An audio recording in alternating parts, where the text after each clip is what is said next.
Shalom Indonesia.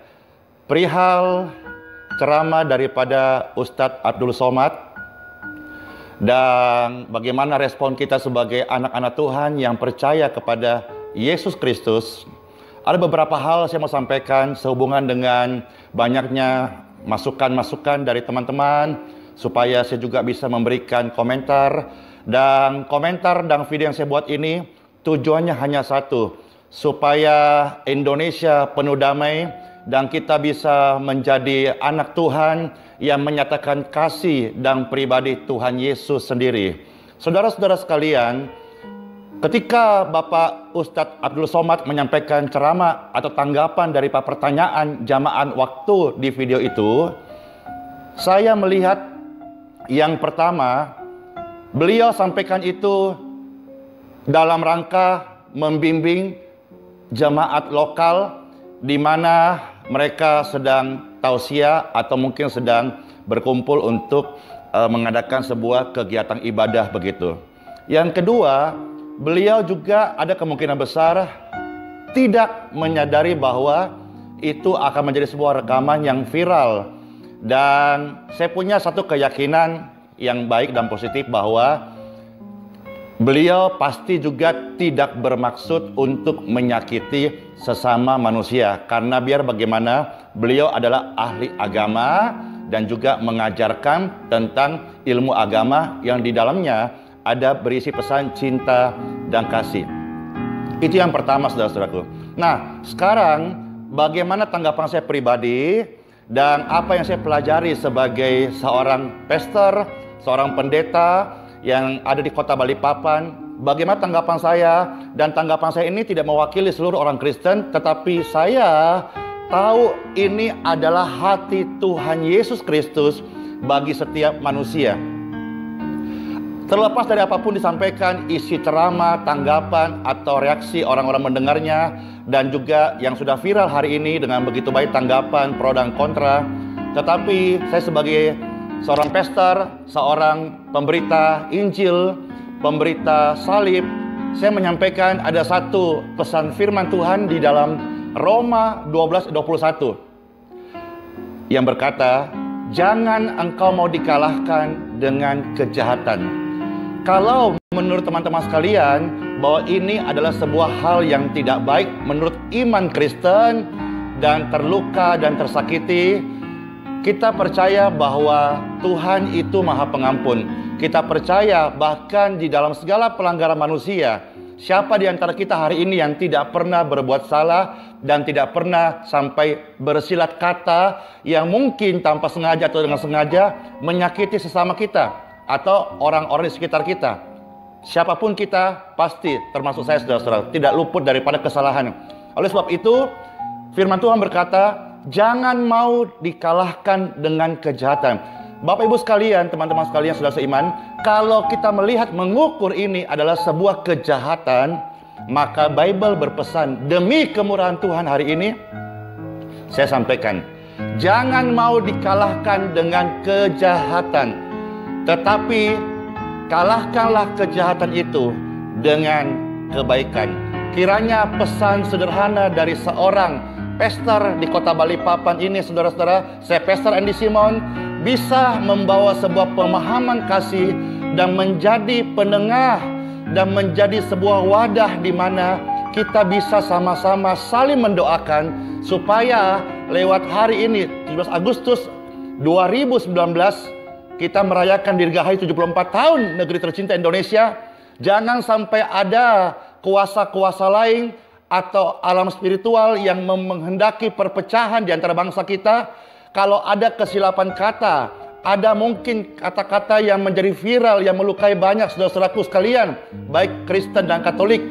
Demi kemurahan Tuhan hari ini, sebagai sesama pemberita Injil, sesama yang memberitakan salib Kristus yang agung dan mulia, ampunilah beliau. Bahkan bukan cuma sekedar beliau, ampunilah setiap orang yang bersalah kepada kita, termasuk dia menghujat agama ataupun menghujat salib dan bahkan menghujat Tuhan Yesus Kristus. Saya yakin dan percaya ini adalah ladang untuk kita memberikan kebaikan ini adalah kesempatan kita menabur benih kasih di hari ulang tahun negeri tercinta Indonesia. Benih kebaikan, benih pengampunan, benih persaudaraan, benih Bhinneka Tunggal Ika, benih penerimaan, dan benih kita melihat sekalipun kita boleh bersatu di dalam segala keperbedaan kita, tetapi kita satu bangsa, satu tanah air, satu negeri tercinta Indonesia. Dalam kesempatan ini, saya sama pribadi rindu mengajak saudara sekalian untuk berdoa bagi Indonesia, dan juga berdoa biar lewat apa yang terjadi hari ini, lewat viralnya video itu, tidak menjadi sebuah pemicu ataupun hal-hal yang akan memecahkan bangsa kita, tetapi kita berdoa bersama-sama, di mana satu minggu ini kita banyak berdoa, seluruh gereja pun berdoa bersama-sama supaya Indonesia maju, Indonesia jaya, Indonesia bersatu. Dan ada hal ini muncul, saya tahu ini pasti ada roh-roh kegelapan yang hendak untuk menghancurkan negeri tercinta Indonesia supaya terjadi perpecahan. Tetapi sebagai hamba Tuhan, saya beritakan hari ini, mari kita bawa dalam doa dan sikap saya pribadi dan apa yang Tuhan Yesus ajarkan. Ampunilah orang yang bersalah kepada kamu. Bahkan Tuhan Yesus Kristus juga sudah mengampuni. Bahkan sebelum melakukan kesalahan, jauh sebelum kita lahir ke dunia ini, Yesus Kristus rela mati di kayu salib untuk menebus setiap dosa-dosa manusia. Karena saya dan saudara sudah menerima pengampunan dari Yesus Kristus, maka hari ini lepaskanlah pengampunan untuk saudara-saudara kita sekalian, termasuk untuk Bapak Ustadz Abdul Somad. Saya sebagai pastor, sebagai orang yang memberitakan salib Kristus, mengampunimu. Dan sekarang saya mendoakanmu. In Jesus name, glory to God.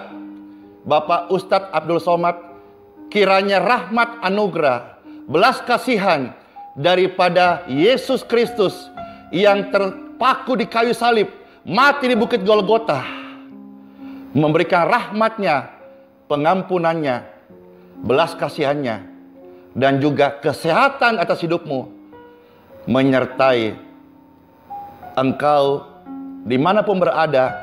Dan saat ini doa saya lepaskan, in Jesus name, in Jesus name, in Jesus name, sesuatu yang baik terjadi atas hidupmu, karena Yesus Kristus mati di kayu salib, karena begitu besar kasihnya akan manusia. Ia rela korbankan segala-galanya supaya kita boleh menerima kehidupan yang baik dari Dia.